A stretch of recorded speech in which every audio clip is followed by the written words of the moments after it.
Antaranya, kejap saya pilih ya. Ada budak-budak Ken Salam tadi, aku tak tahu siapa. Hasnul namanya Ken Salam kau. Waalaikumsalam. Saya nampak komen kat sini. Bukan dia komen kat sini tadi. Okey, betul.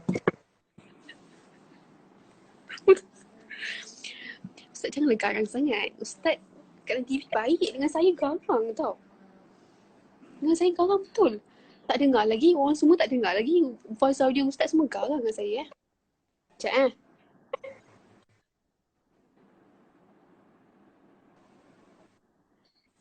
Mira Kau tulis ke tanya tidak? Ustaz. Bukan. Soalan. Oh, okey. Mira tanya Ustaz, kalau waktu kita solat subuh, doa kunut lupa baca, tak apa ke tak ke macam mana? Solat doa kunut hukum dia sunat. Kalau dalam mazhab Syafi'i sunat, maknanya yang paling tinggi hukum dia, yang paling berat hukum dia sunat saja, tidak wajib. Okey? Jadi kalau sengaja ditinggalkan, sembahyang subuh tetap sah. Tapi dalam doa dalam mazhab Syafi'i, doa kunut kalau tertinggal kena buat sujud sahwi. Tapi kalau dua-dua tak buat pun tak ada masalah.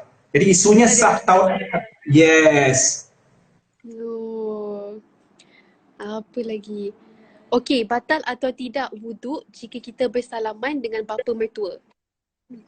Tak. Sebab bapa mertua adalah lelaki yang haram dikahwini selama-lamanya. Dia punya kaedah senang saja. Lelaki dan perempuan yang haram dikahwini selama-lamanya tidak membatalkan wuduk. Yang membatalkan wuduk kalau lelaki dan perempuan boleh boleh kahwin bersama. Macam apa? Macam bulan 10 ni ada orang nak kahwin, aku tak tahulah siapa kan. Macam itulah. Okey? Bulan 11 ke macam itulah, tengok bergantung pada Covid ni. Okey, itu satu. Ada dua jenis haram. Okey? Pertama haram selama-lamanya. Yang ni tak batal wuduk. Tapi ada haram yang sementara. Contoh, Mira haram berkahwin dengan abang ipar. Dengan adik ipar. Contohnya adik kau dia kahwin dengan lelaki, kau haram berkahwin dengan dia. Tapi haram sementara. Walaupun haram, tapi sentuh batal wuduk sebab dia tak haram selama-lamanya. Okey, terus. Okey. Allah lajunya sekejap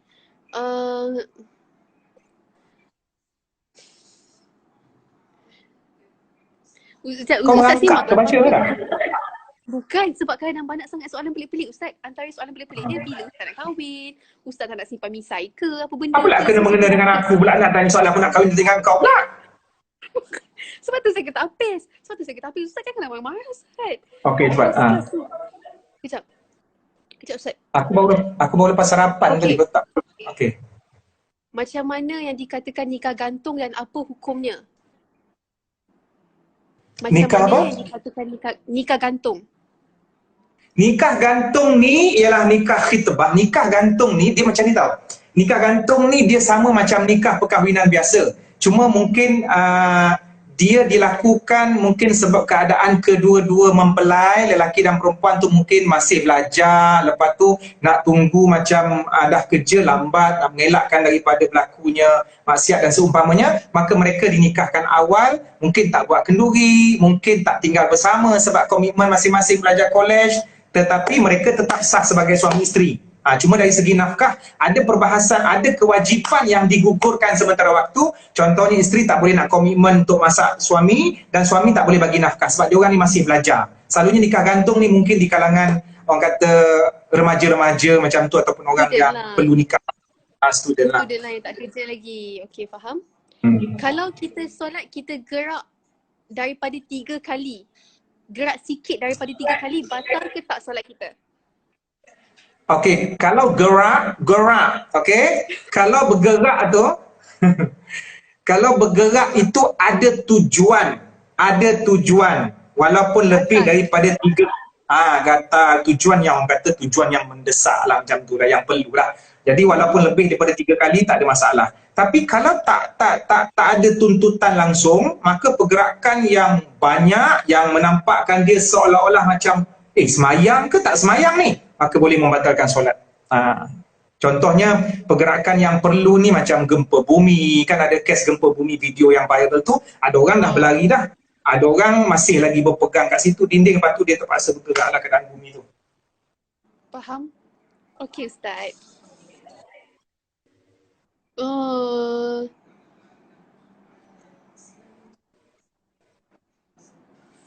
macam mana kita nak qada solat yang ditinggalkan selama bertahun?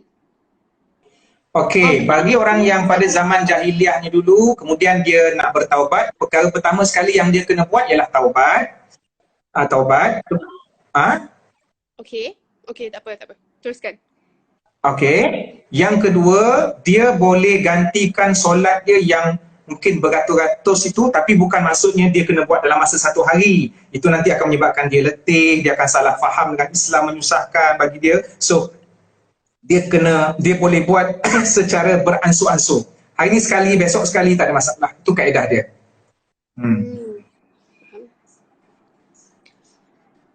Ada yang tanya, kalau yang kita mati disebabkan COVID-19 ni mati syahid ke tak? Sebahagian ulama yang meletakkan kategori bahawa COVID-19 ni adalah wabak, maka dia dikategorikan sebagai mati syahid. Sebab dalam hadis, Nabi ada sebut dalam satu hadis, antara syahid itu adalah ta'un. Ta'un ni dia didefinisikan sebagai penyakit menular. Jadi COVID-19 salah satu daripada bentuk penyakit menular. InsyaAllah siapa yang wafat dalam orang kata COVID-19 ni mati syahid. Ada satu hadis lagi Mira dan semua netizen. Nabi kata kelebihan orang yang duduk di rumah tak keluar ketika penyakit wabak. Apabila dia duduk di rumah, dia berusaha untuk mengelakkan penyakit dan dia bersabar dan dia mengharapkan ganjaran Allah, insya-Allah dia dapat pahala syahid. InsyaAllah. So, semua memang kena duduk rumah, kena solat, perbanyakkan solat, mengaji dan sebagainya lah.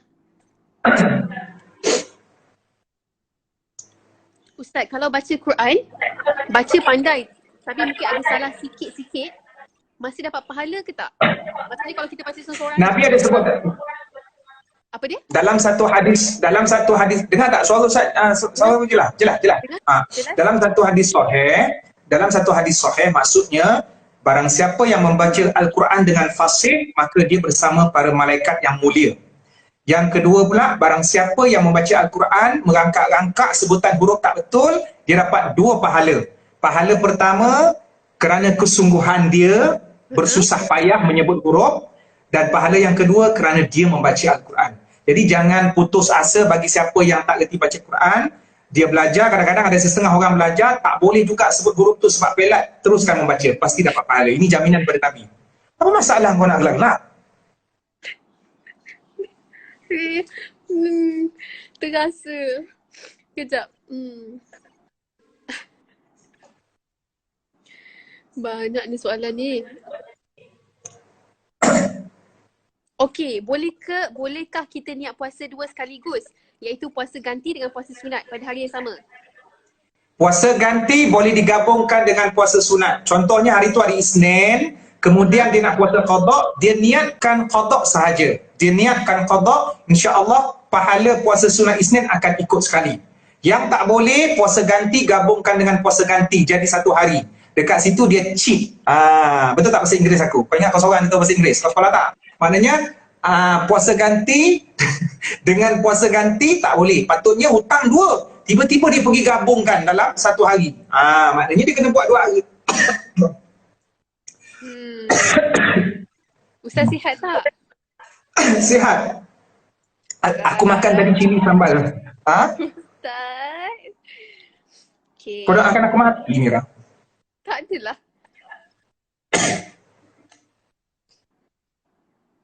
Apa hukum solat sewaktu azan berkumandang? Ni saya pernah dengar juga ni. Kan orang nak Allah kan nak azan kan. Kita nak cepat solat. Apa hukum dia? Dia dah automatik sebenarnya kalau start azan je dah masuk waktu boleh terus solat ke atau kena tunggu azan habis dulu baru solat? Okey, antara syarat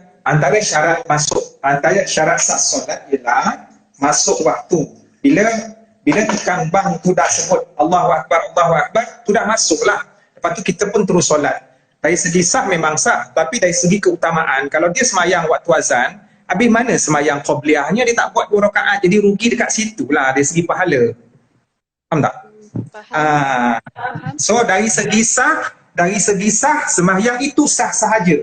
Tapi kerugiannya dia tak buat qabliyah. Contohnya macam semayang subuh, Semayang subuh, qabliyah 2 rakaat, semayang 2 rakaat sebelum subuh tu sangat-sangat dituntut. Nabi sebut dalam hadis, rakaat al-fajri khairum minad dunya wa ma fiha. Tu hadis. Terjemahkan Mira dalam bahasa Melayu. 2 rakaat sebelum 2 rakaat sebelum subuh, 2 rakaat sebelum subuh lebih baik daripada dunia dan seisinya. Macam itulah. Jadi maknanya kecuali kalau dia nak cepat, ada flight, dia nak bersegera, kelang kabut ataupun ada urusan, mungkin dia boleh solat dan buat yang wajib. Doa iftitah mungkin tak perlu baca, surah selepas Fatihah tak perlu baca. Dia bergantung pada, depends on situation. Right? Wow. Okay. Next. Next.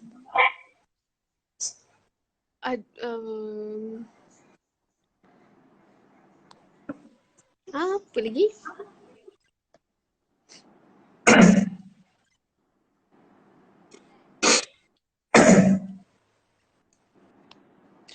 Aneh-aneh lah soalan dia kejap Ustaz Saya cari yang betul-betul sikit.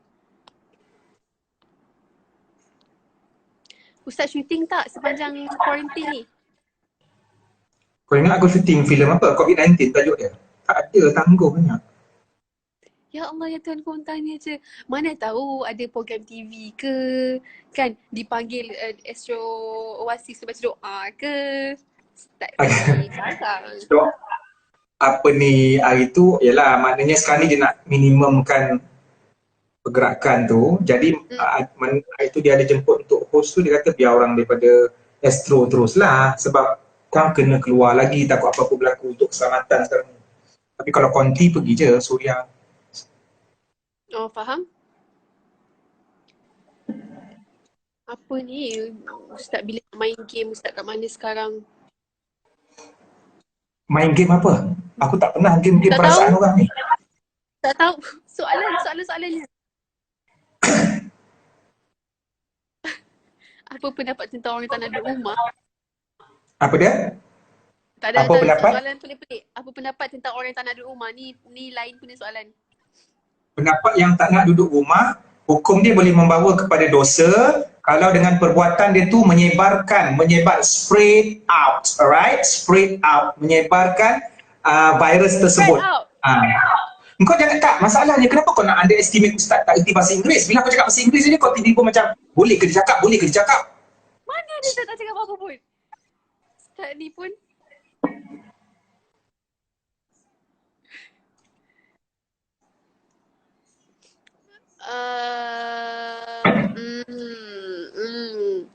apa lagi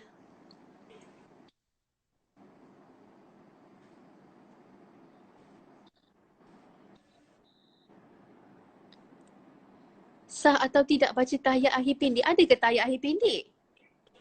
Tahiyat akhir pendek sampai selawat sahaja. Maknanya asyhadu an la ilaha illallah wa asyhadu anna Muhammadar Rasulullah. Allahumma salli ala Muhammad wa ali Muhammad. Sampai situ dia tak baca yang selawat Ibrahimiyah, kama shallaita ala Ibrahim tu dia tak baca. Kama shallaita ala Ibrahim tu. Okey, lepas tu dia kata sah atau tidak sah kalau baca tahiyat akhir pendek? pendek? Sebab kama shallaita ala Ibrahim, selawat Ibrahimiyah sunat saja. Sunat.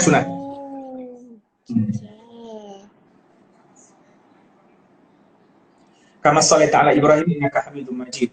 Wa barik ala Muhammad wa ali Muhammad kama barakta ala. Yang tu sunat. Dia rukun semayang ada 13.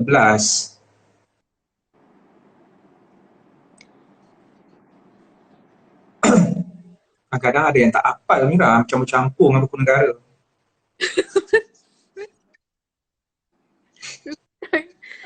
Aduh.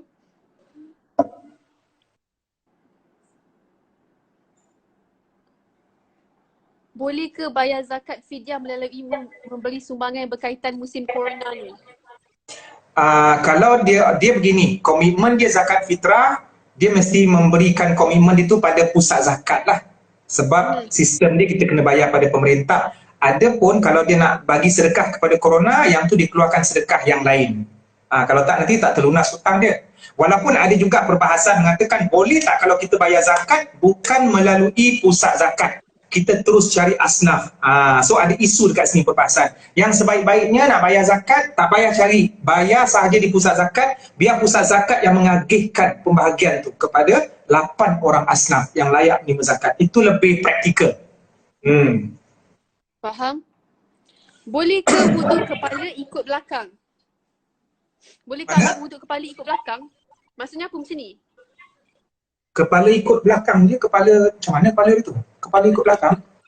Daripada sini lah tu. Boleh ke wuduk kepala ikut belakang? Sini daripada sini. Maknanya boleh lah. As long kepala, kan selalu macam ni, kita macam ni je. Lepas tu mungkin dia daripada sini. Jadi dalam perbahasan mazhab, kalau mazhab Syafi'i yang penting ada sekurang-kurangnya 3 helai rambut. Sikit pun tak apa. Lepas tu dalam mazhab Maliki pula keseluruhan macam ni. Gosok yang tu mungkin itu yang dimaksudkan. Tak ada masalah. Yang penting ada kena kawasan kepala. Kawasan kepala.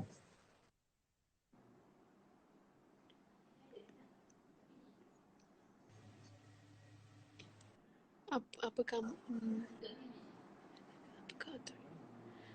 saya pun tak tahu ni, tapi dia tanya apakah maksud uruf wal adat dan apakah autoriti tersebut? Uruf wal adat apa Ustaz? Apa dia? Bolehkah apa? Apakah maksud uruf wal adat? Uruf wal adat. Okey, teruskan soalan tu. Dan apakah autoriti tersebut? Okey, uruf. Ini soalan usul fiqh. Soalan dalam subjek usul fiqh. Iaitu satu subjek bagaimana untuk... SPM ke ni? Ini bukan SPM. Ini bukan SPM, Mira. Ini memang tentang bahagian fatwa. Memang subjek agama yang complicated. Uruf ini, uruf dan adat. Uruf dan adat ini budaya dan kebiasaan. Jadi boleh tak dia dijadikan sebagai sandaran hukum. Okey? Kita punya sumber hukum yang kita belajar, Mira belajar, lepas tu Ustaz belajar, sesiapa belajar, ada 4 sumber dalil. Yang pertama, Al-Quran, As-Sunnah, Ijma' dengan Qiyas. Kan? Kita pernah dengar kan? Quran, Sunnah, Ijma' dan Qiyas. Maknanya, kalau dalam agama ni, dalil nak ambil daripada mana? 4 ni. Contohnya kita kata, apakah hukum makan KFC? Ambil daripada 4 dalil ni. Ada tak dalil boleh makan KFC? Dalam Quran sebut secara general. Contohnya, kulu washrabu min rizqillah. Ataupun apa hukum minum arak? Hukum dia haram. Mana bukti haram? Dalam Quran ada sebut innamal khamru wal maisir. So itu kita katakan sumber dalil. Jadi soalan bertanya, boleh tak uruf wal adat ini dijadikan sebagai sumber dalil? Maka hukumnya boleh, tapi ada perincian yang lebih luas. Contoh kita kata satu uruf kebiasaan, dia kata kalau daging itu hanya tertumpu kepada daging lembu sahaja. Okey, daging lembu. Kalau ikan tak panggil daging. Jadi kalau ada seseorang bersumpah ataupun bernazar, aku bernazar tak nak makan daging. Contohnya kan. Jadi kawasan situ adat dia daging hanya lembu. Jadi kalau dia makan ikan, tak ada masalah, dia tak berdosa, dia tak langgar sumpah. Tapi ada satu budaya, ada satu kampung, budaya dia bila sebut daging meliputi daging lembu dan daging ikan. Jadi kalau orang kampung situ bersumpah yang dia tak nak makan daging, tiba-tiba dia makan ikan, bermakna dia telah melanggar sumpah. Mira faham tak? Maksudnya bergantung kepada budaya setempat. Itu komen dia.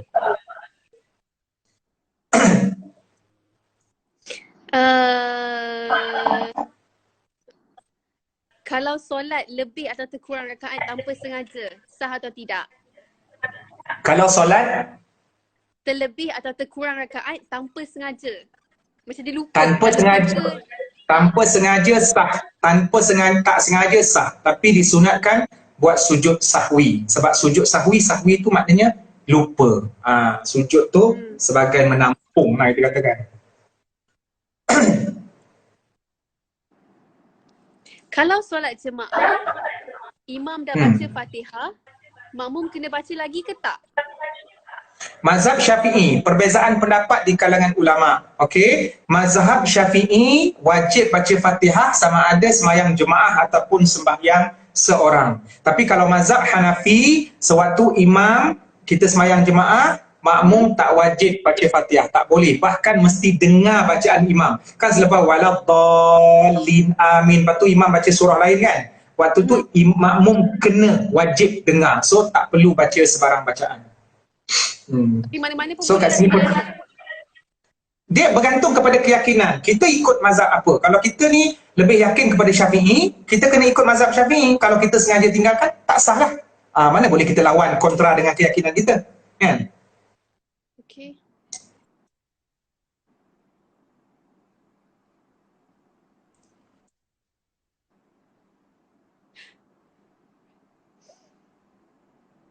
Sekejap Ustaz.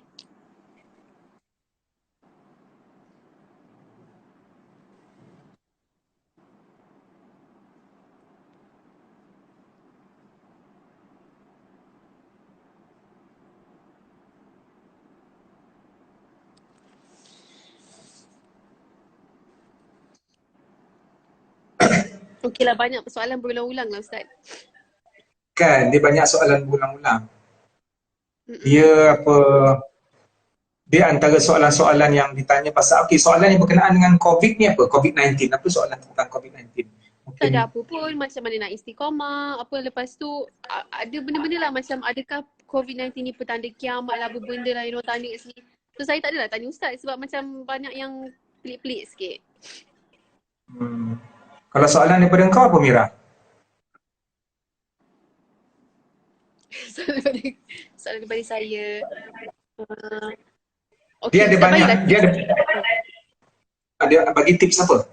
Bagi tips apa? Apa dia, Abah? Kenapa? Abah tanya macam mana jadi isteri soleh. Abah tanya ke saya. Macam mana nak jadi isteri soleh? Jawapan tu ada pada mak kau. Mesti mak jawab. Ya, mak kau kan, kita contoh terbaik kan, tengok mak kita kan isteri soleha kepada abahnya juga. Ya. Macam mana abah boleh? Macam mana abah boleh? Tak apa dah soalan kau? Tak ada apa. Jangan melawan laki. Mulut tu jangan menjawab. Besok kalau laki kata macam tu, ikut dengar je. Macam tu lah kan. Saya tak melawan, baik je. Okey, Ustaz ceritalah sikit apa amalan yang boleh amalkan sepanjang COVID-19 ni. Specifically doa yang mudah doa yang mudah kita baca ke macam mana ke. Dia ialah apa dia macam mana? Saya tahu Ustaz banyak kali sebut dah pasal benda ni, tapi dengan live saya. Sebut sekali. Okey, kepada semua netizen semua juga, sempena COVID ini ialah itu sebagai ruang untuk kita muhasabah lah. Dan bukan tempat untuk kita menyalahkan mana-mana pihak, bahkan kita mencari hikmah di sebalik kejadian ini. Adalah benda-benda yang Allah nak bagi rezeki. Sebenarnya rezeki itu bukan duit sahaja ataupun material, bahkan rezeki itu adalah ilmu, bahkan rezeki itu adalah suatu peringatan Allah nak tarik kita supaya kita jadi baik. Dan ada satu hadis yang Cik Man nak kongsi berkenaan dengan sikap orang mukmin, ajaban li amril mukmin, begitu unik dan istimewa pribadi orang yang beriman. Apabila dia diberikan nikmat, dia bersyukur, dan apabila dia diberikan musibah, contohnya COVID-19, dia bersabar. Jadi tak ada pun dalam hidup dia perkara yang negatif. Sama ada sebelum COVID-19 tetap positif, ketika COVID-19 pun dia tetap bersangka baik dengan Allah. Itu satu. Yang kedua, antara doa-doa yang boleh dibaca, mungkin ramai yang tak tahu bahasa Arab, boleh baca dalam bahasa Melayu kerana Allah faham. Yang penting antara rukun kita berdoa tu, kita memuji Allah dan Rasul, pembuka dan penutup, dan kita juga khusyuk dan kita serius dengan apa yang kita minta, tidak memaksa Allah, tidak tergesa-gesa, bahkan disunatkan doa yang panjang. Antaranya Allahumma inna na'udzubika minal baras wal junun wal juzam was sayyi'il asqam. Ya Allah, kami berlindung dengan Engkau daripada penyakit sopak, kusta, gila dan juga penyakit-penyakit buruk yang lain. Boleh juga sambung wa COVID-19. Maknanya dalam doa tu Allah faham kita maksudkan apa. Dan juga bacaan-bacaan daripada hadis Nabi untuk menjadi tangkal kita. Contoh bismillahirrahmanirrahim la yadurru ma'asmihi syai'un fil ardi wala fis sama' wa huwas sami'ul alim. Yang ni semua hafal insya-Allah. Jadi jadikan itu sebagai ruqyah ataupun tangkal kita lah. Dengan keyakinan Allah yang menyembuhkan. Baiklah. Okay. Itulah saja juga Ustaz, saya rasa. Okey, so maknanya kepada netizen-netizen, kalau ada kenduri-kenduri kahwin ke bila-bila jemput aku. Jangan tak jemput aku. ke siapa lah. Aku cakap ni umum. Umum. So jangan terasa lah sesiapa pun. Okay. Jadi thank you Mira kerana planning untuk live pada malam ini. Terima kasih. Apa dia? Ustaz, save tau video ni. Saya tak boleh save video ni, patut bagi saya. Macam mana? Save video ni tau. Kau tak boleh save tak? Okay, boleh. Okay. Okay Mira, salam mak dengan abang. Salam mak dengan abang. Apa adik kau? Itu.